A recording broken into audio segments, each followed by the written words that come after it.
कराची का जिन्ना post graduate medical centre. जिन्ना हस्पताल सिर्फ एक हस्पताल नहीं, ये अनगिनत दर्द, आहों और खामोश हो जाने वाली सांसों का कब्रिस्तान भी है। शहर के शोर हुल से दूर उसके पुराने ब्लॉक्स में एक पुरअसरार खामोशी छाई रहती है, खासकर रात की गहरी चादर तले। और उन तमाम ब्लॉक्स में सबसे ज्यादा खौफनाक है वार्ड नंबर 7, वो वार्ड जो कई दहाइयों पहले अचानक बंद कर दिया गया था और जिसके दरवाजे पर एक पुरानी जंग आलूद जंजीर लटकती रहती है, गोया किसी खौफनाक राज को कैद किए हुए हो। डॉक्टर फहद अस्पताल के नए ट्रेनी डॉक्टर्स में सबसे ज्यादा पुरजोश और गैर यकीनी चीजों पर यकीन ना रखने वाला था। वो हर बात को साइंस और मंतिक की कसौटी पर परखता था। एक रात नाइट ड्यूटी के दौरान सीनियर नर्स मैमूना ने उसे वार्ड नंबर 7 की कहानियां सुनाई। रात के 2 बजे के बाद फहद बेटा, उस वार्ड के अंदर से चीखने की आवाजें आती हैं। ये किसी जिंदा इंसान की चीखें नहीं होती। फहद ने हंसकर जवाब दिया, नर्स साहबा, वो पुरानी इमारत है, शायद छत से कोई चीज गिरती हो या हवा सीटी बजाती हो। लेकिन नर्स मेमूना ने उसे सख्ती से घूरा, नहीं बेटा, वो चीखें उन मरीजों की हैं जो अधूरी मौत मर गए या जिनका इलाज यहां करते हुए गलती से उनकी जान चली गई।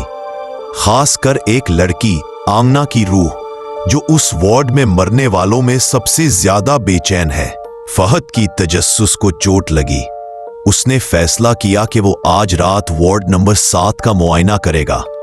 रात के ठीक 5 बजे, जब अस्पताल की राहदारियां एक सर्द घुटी हुई खामोशी में डूबी हुई थीं, फहद टॉर्च लेकर वार्ड नंबर 7 की तरफ बढ़ा। इमारत का यह हिस्सा बाकी अस्पताल से बिल्कुल अलग थलग था। उसकी बू मट्टी, पुराने मेडिकल साजो सामान और एक अजीब सी मीठी सी सड़ांध से मिली हुई थी। फहद ने जंजीर खोलनी चाही, लेकिन वो जंग से सख्त हो चुकी थी। फिर उसने महसूस किया कि एक पुरानी खिड़की का शीशा टूटा हुआ है। वार्ड के अंदर का मंजर किसी पुरानी खौफनाक फिल्म जैसा था। बिस्तर टेढ़े मेढ़े पड़े थे, उन पर खून के सूखे धब्बे थे और हवा में धूल के जर्रात नाच रहे थे। जैसे ही फहद ने टॉर्च की रोशनी एक कोने में डाली, उसे एक पुराना खून आलूद व्हील चेयर नजर आया। उस व्हील चेयर पर एक छोटी गुड़िया पड़ी थी, जिसकी एक आंख गायब थी। कोई आवाज नहीं है, सिर्फ बो और गंदगी है। फहद ने खुद कलामी की। वो वार्ड के आखिरी कमरे की तरफ बढ़ा, जो गालिबन ऑपरेशन थिएटर या ड्रेसिंग रूम था। जैसे ही उसने दरवाजा खोला, हवा का एक झोंका आया और उसके पीछे दरवाजा धमाके से बंद हो गया। उसने घबराकर मुड़कर देखा, तब उसे पहली बार सुनाई दिया एक मध्यम सिसकियों भरी आवाज, जैसे कोई छोटी बच्ची रो रही हो, मुझे यहां से निकाल दो। फहद का साइंस पर पुख्ता यकीन डगमगाने लगा। आवाज कमरे के वस्त से आ रही थी, जहां एक पुराना लकड़ी का मेज पड़ा था। उसने आहिस्ता आहिस्ता टॉर्च को मेज पर डाला। मेज पर कुछ नहीं था, लेकिन आवाज अब करीब तर थी। कमरे का दर्जा हरारत तेजी से गिर गया। फहद ने हिम्मत करके मुड़कर देखा। उसके सामने एक छोटी सी लड़की खड़ी थी, जिसकी उम्र तकरीबन 10 साल होगी। उसने पुराने जमाने का एक सफेद लिबास पहना हुआ था, जो खून के खुश्क निशानात से भरा था। उसकी आंखें बड़ी और गहरी थी और उनमें कोई पुतली नहीं थी। वो खाली और बेजान लग रही थी। आमना, फहद के मुंह से बमुश्किल ये लफ्ज निकला। लड़की के चेहरे पर एक खौफनाक मुस्कुराहट फैल गई, जो तकलीफ और गुस्से से भरी हुई थी। उसने अपना हाथ आगे बढ़ाया। आपने क्यों आने की जसारत की? ये मेरा घर है। अब आपको भी उसी तकलीफ से गुजरना पड़ेगा जिससे मैं गुजरी थी। लड़की का हाथ फहद के गले की तरफ तेजी से बढ़ा। उसके हाथ किसी यख बर्फ की मानिंद सर्द थे। जैसे ही उसकी उंगलियां फहद की जिल्द को छुई, फहद ने महसूस किया कि उसके सीने पर एक बहुत भारी वजन आ गया है और उसकी सांस रुक रही है। उसे लगा जैसे उसके अंदर की हर चीज मुंजमद हो रही हो। मैंने कुछ नहीं किया, फहद ने हाँफते हुए कहा। क्या आपने नहीं किया? आमना की आवाज अब एक डरावनी गूंज में बदल गई थी। आप सब एक जैसे हैं। मेरी बीमारी मामूली थी, लेकिन आपके साथी डॉक्टरों की लापरवाही ने मुझे तड़पा तड़पा कर मार दिया। वो सब इसी तरह मरेंगे, और अब आप भी। आमना ने अपनी गुड़िया की तरफ इशारा किया।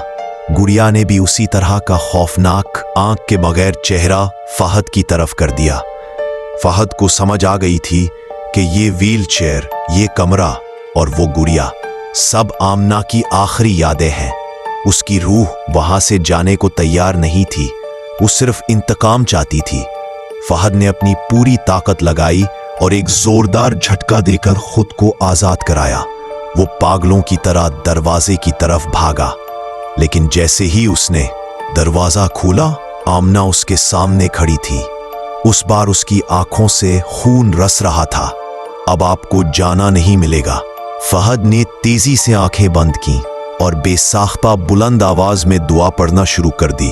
अरबी के अल्फाज उस तारीक कमरे में गूंजने लगे। जो जो इसकी आवाज बुलंद होती गई, आमना की हैबतनाक मुस्कुराहट धुंधलाने लगी। उसका वजूद हल्का होने लगा और वो एक साये की शक्ल इख्तियार करके कमरे की दीवारों में जज्ब होने लगी। चीखें दोबारा सुनाई दीं, लेकिन इस बार वो सिर्फ आमना की नहीं थी, बल्कि उन गिनत रूहों का हुजूम था जो वार्ड की दीवारों में कैद थे। फहद ने खुद को बाहर खींचा, जंजीर को फिर से लगा दिया और हाँफता हुआ वार्ड नंबर 7 से दूर भाग गया। वो पूरी रात जागता रहा और इसके वजूद में सर्दी का एहसास बना रहा, जैसे आमना का हाथ अभी भी उसके गले पर है। अगली सुबह फहद ने इस्तीफा दे दिया।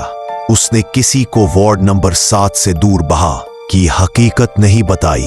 वो जानता था कि कोई भी साइंसदान या मंतकी इंसान इस पर यकीन नहीं करेगा, लेकिन जब भी रात के 2:30 बजते, वो कराहने और चीखने की आवाजें अपने दिमाग में साफ सुन सकता था। जिनाह अस्पताल के वार्ड नंबर 7 की वो खौफनाक आवाजें जो आज भी कराची के इस बड़े अस्पताल की दीवारों में कैद है। अगला सवाल, आप कराची के किसी और मशहूर मकाम पर एक और हॉरर कहानी लिखवाना चाहेंगे? तो इस चैनल को सब्सक्राइब करें और रातों की नींदें उड़ाई, और अगली जगह का नेम कमेंट में बताएं।